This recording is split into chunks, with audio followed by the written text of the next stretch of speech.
So, welcome back to my YouTube channel. No? So, sa mga bago sa channel ko dyan, huwag yung kalimutan sa pag-subscribe. No? So, ang gagawin ko ngayon, i-describe ko sa inyo kung paano ko naging shota yung ex ko dati. Pasensya na binanggit ko. Ay, hindi. Pasensya na, babalikan natin. So, i-describe ko lang naman kung paano ko siya naging shota. So, gamit tong 6 cards. Kasi dati gustong gusto ko siya eh. Hindi ko alam kung paano ko siya sisimulan sa pagligaw. So, una, ito.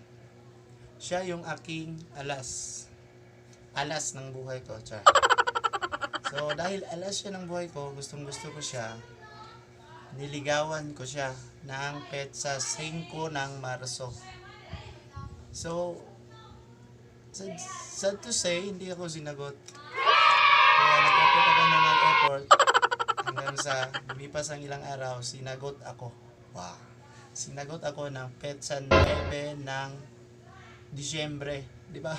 Ang tagal. Petsa 9 ng Disyembre, sinagot ako. So, kami na. Dahil sinagot niya ako na yung, siya na yung queen ko. Diba? Dahil sinagot niya ako, siya na yung queen ko. Tapos syempre, shota rin man niya ako rin yung matatawag na kanyang king. So ako yung king niya. Pagkatapos, tapos na lahat, kami na, wala na problema. So doon namin natatagpuan ang 4. Alam niyo ba kung ano yung 4? 4. Hindi nyo alam yung 4? Forever. Di ba? Sa 6 na cards lang, nasabi ko sa inyo kung anong petsa, ano ko siya dati, paano ko naging kami. So, ganun lang kasimple. Thank you for watching.